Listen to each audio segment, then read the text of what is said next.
welcome to part 3 of Africa's premier sports video podcast, the 3 Quarters podcast. Remember to jump onto the hashtag 3QP and let us know your views, your news, and your comments. I'm Demi Madopil. And I'm Narakamia. So, as is customary, yes. E.P.L, yeah. or rather football, but yes. E.P.L. Mm-hmm. Match day 33, yeah. we had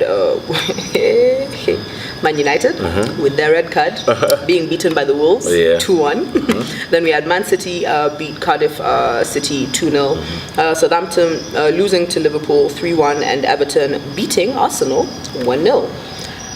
Yeah. Sisi kama Wolves. Disappointing results for Manchester United and Arsenal. Yes. Both of them going down to their respective opponents, i.e. Wolves and Everton. The one for Arsenal was pretty okay. Both were pretty shocking. Yeah. I think Man United is pretty shocking because Everton is a mid-table team, so on a given day they can bring noise, and I think that's what they did on the day. For United, I don't know why they're crumbling all of a sudden, and people are saying it's because Ole Gunnar Solskjaer has been confirmed as manager and not caretaker manager. But something is not working right at United, and they need to get back to their winning ways. Liverpool versus Southampton, crack of a game, 1-1 for a very long time, and everyone thought that Liverpool were going to drop points. Didn't happen on the day. Mo Salah forcing an own goal and in the dying minutes, and I can't remember who scored the last goal. It was at night. Yeah. But yeah, they did take advantage because at this point every win does count. So I mean, Liverpool are looking quite good. They're looking very good the way they're playing. As for Arsenal and Man United, they need to steady their ship. Definitely. Yeah. So we've got match day 34 preview. You've got Tottenham versus Huddersfield, 83 on Tottenham, only 5% on Huddersfield. Man United versus West Ham, 66 on Man United and 12 on West Ham. We've got Crystal Palace and Man City, 10 on Crystal Palace and 71 on Man City. And then Watford versus Arsenal, 29 on Watford, only 44 on Arsenal. Well, if you're going to go down to Everton, this is what you get. Compared to United going down to Wolves? well. Yeah, I do agree with the predictions. And I'm sure the reason why they've called Arsenal that close is because Arsenal are playing away. And Watford have actually claimed the scalps of some big teams. United, to be specific, in this conversation. Yeah. So we cannot write Watford off. So I do agree with those predictions. So we've got the race for the Premier League title basically now. And we're looking at our top 4 basically. Yeah. So, you know, our top 2... they're okay. Yeah. They're okay. We've got Liverpool and Man City. And then that's 82 and 80 points. So only 2 points difference. Yeah. And then we've got Tottenham and Arsenal at 64 and 63. Yeah. And then Chelsea, like up or two, just smelling Arsenal's butt, you know, at 63 as well. Yes. And then Man United with 61 points. The introduction of Spurs and City into this race has really made it very interesting. I mean, I'm trying to think the last time we had Chelsea United at 6, and 5 and 6. Then you had Arsenal at 4. But look, the focus is on Liverpool and United, and I have said personally I want Liverpool to win. Number one, it's been a very long time. I think 25, 26 years since they last won the league. Number two, like I've said,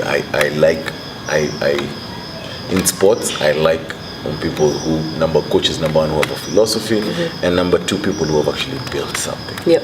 And that's what happened at Liverpool. They signed Jurgen Klopp, I think in 2015 or 2016 as their manager, and they had a clear focus about where they wanted to go. And that's where they've been heading. They've been growing from strength to strength over the years. And now, you know, they have a not firm grip, but you know, then they're in pole position for the league this year. It's not going to be easy, but you see City also have pretty tough games, and the most notable one being the Manchester derby versus Manchester United. So Liverpool cannot afford to lose their focus right now, and I'm sure that's what Jurgen Klopp is telling his troops. You cannot afford to take your eyes off the prize. We know what happened the last time Liverpool were in such a position. Sorry for Steven Gerrard, he slipped and Chelsea took the league.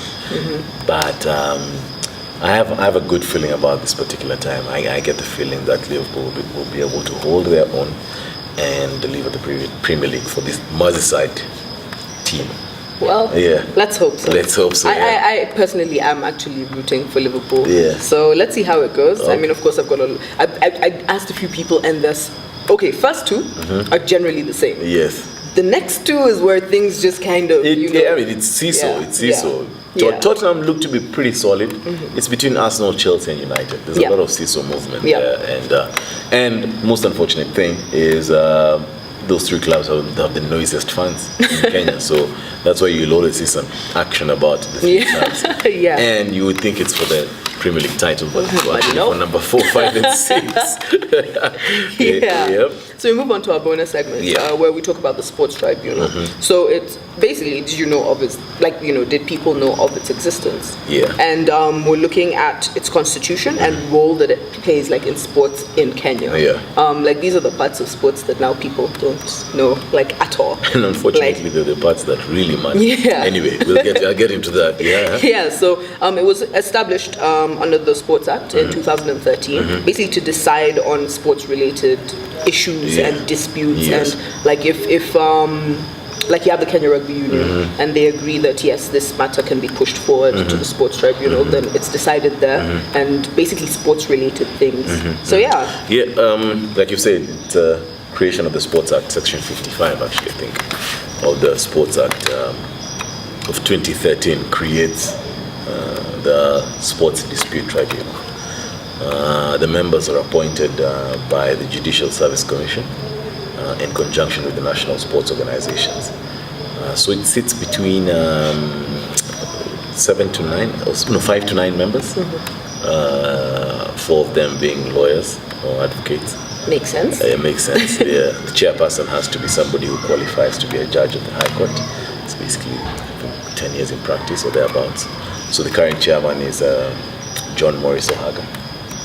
For those people, very many of the young people would not know. Yeah. But John Morris Ohaga is a former Mean Machine fly half. He played for Mean Machine, but currently is known as the managing partner of Triple OK Law. So he is the chairperson of. It works well for him because he's a sporting person and he's also a lawyer. Yeah. The vice chairperson or the deputy chairperson is Alina Wanyike Sifuna. And then there are members from national sporting organizations. I know from rugby there's the likes of Gabriel Oko, former KRU treasurer and Queen's chairman. And then GMT Otieno, who's a former referee, FIFA accredited referee, and associated with Gor Mahia. So it's like we've said, the reason why we feel the need to discuss about such issues is because we realize there are very many people who do not know the nitty-gritty of sports, and in terms of from the administration perspective. The reason, Damima, I think it's good to bring up such issues is because during the Kenya Rugby Union annual general meeting, I was sat there, and there was an issue. The issue being 2 of the directors who were up for election had actually served their terms for 2 years. They had completed their terms for 2 years. But they made a case that they should be allowed to run because the Sports Act has come and said that you can run for 2 terms of 4 years. Okay? Outgoing chairman, Richard Omwela, and prominent Nairobi lawyer, said that they had referred the matter to the Sports Dispute Tribunal. I have asked around, I'm yet to hear whether the matter has actually been referred there, or there's a matter like that that's been determined there. But these are the things that people don't know about sports. These are the bodies that people don't know about sports, that there are actually disputes before the Sports Dispute Tribunals, and very serious disputes. For example, I'm sure people do not know that some 4 players had taken Gor Mahia to the dispute tribunal on contractual issues with regard to their employment, and it was awarded in favor of the players. Of course, Gor Mahia decided to sue the tribunal. I actually saw that. They've gone to court. There's the issue of the Kenya Squash Rackets Association. They also had a matter before the dispute tribunal because some 2 people had been selected to represent the country at the Commonwealth Games, and the tribunal made a decision. Somebody challenged it. The tribunal made a decision based on that and just taken to the High Court. Yep. There's a famous one in rugby, the one we remember, 2015, when a group, our like former Vice Chairman Sasha Mutai actually went to court to try get orders to stop the annual general meeting that was to happen. And Justice Alfred Mabea ruled, and he said, look, we no longer have the jurisdiction to determine such matters, and the matter was referred to the tribunal. So, not too many people know about the existence of this tribunal. Very many people are aggrieved.